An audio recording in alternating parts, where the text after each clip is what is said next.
Welcome, everyone. This is Dr. Mercola, and today we're honored to have Dr. Gerald Pollack, who's one of the really few really expert researchers in this area of water and what it means to us, because it's such a phenomenally important component of being healthy, is having access to good, healthy, quality, high-quality water supply.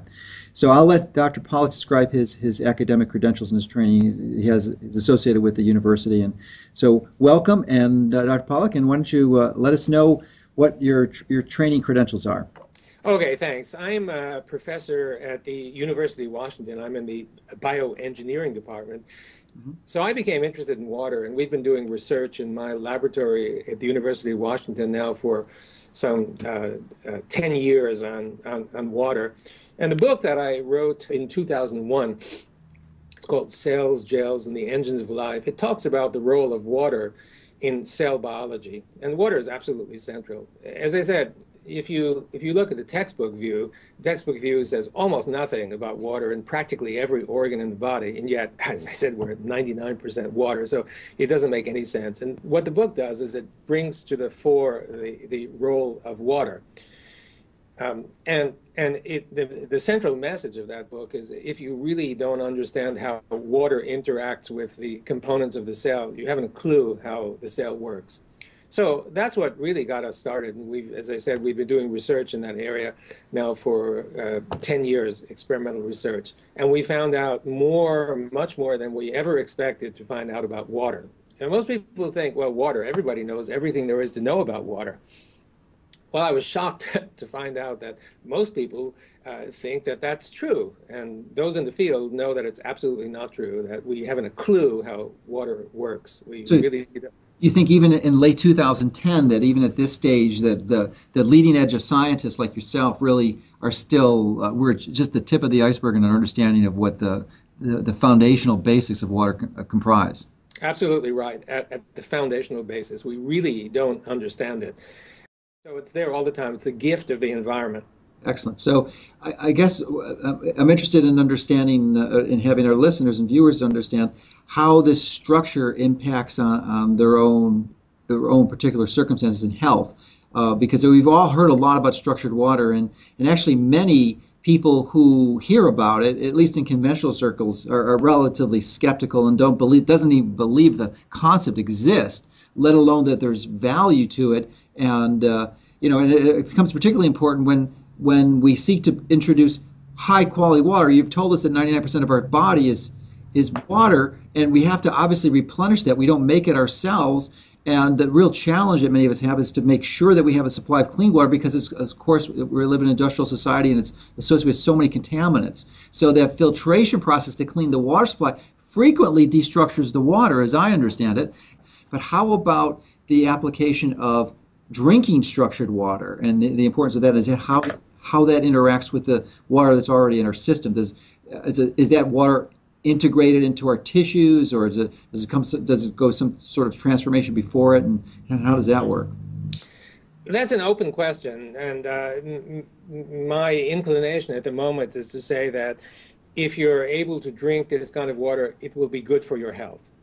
At our previous meeting, water meeting about a month ago, somebody was studying water that came from healing waters that are from the Ganges, from Lourdes and such, and showed some of the physical chemical information that was obtained on that water.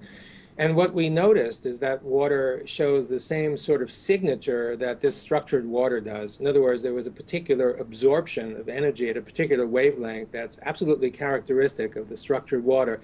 It appeared very close to the same wavelength in those waters. And that makes me think and so it's possible that when you swallow the water, let's say water that does contain this kind of structure, it might actually be that the structured water is preserved.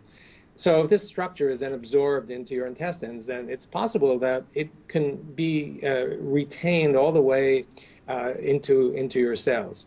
So it's also possible that it's the charge that really matters. So this structured water contains charge, negative charge usually, and it's possible that what you're really doing is absorbing the negative charge. You mentioned one component of the structured water is this charge, and I'm wondering if introducing electrical forces into a water or a current into a water would help restructure it or destructure it, if you've looked at that.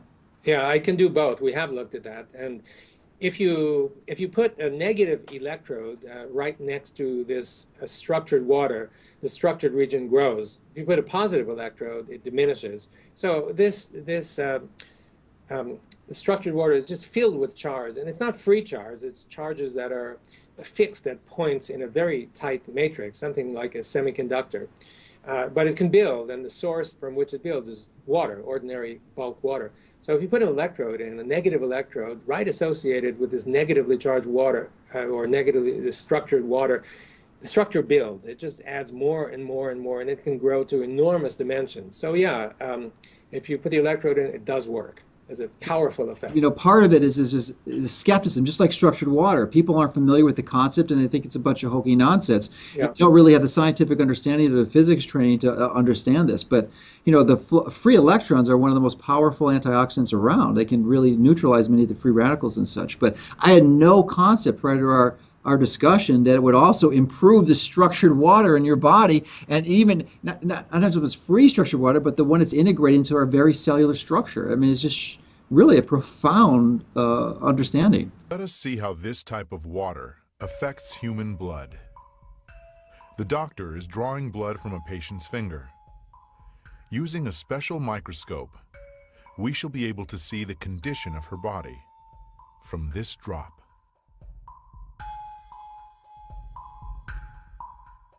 These are red blood cells, and they've lost their electrical charge, so they're all stuck together in a formation called a rouleau. Here's a huge symplast.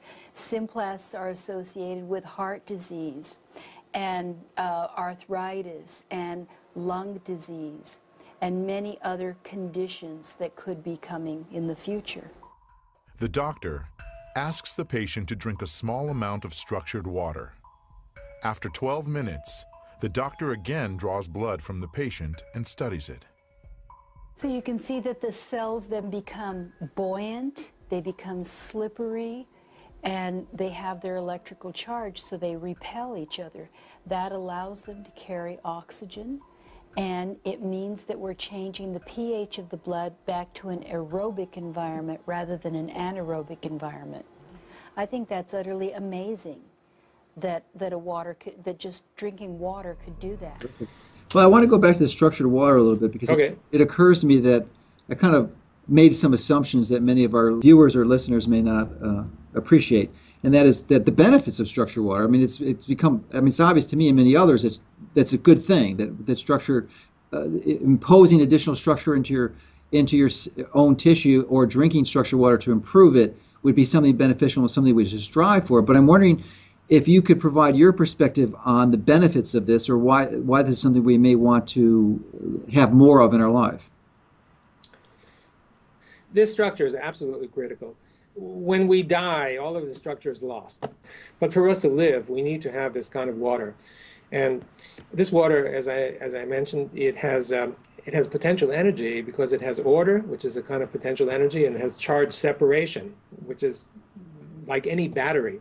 We have these batteries inside of us, and these batteries, nature has just two options. One is to not use this kind of energy, and the other is to use it if this water contains structure, and if this structure is retained, and if we get it into our bodies and it's distributed, then this kind of water can be very, very important for our well-being and our health. Okay.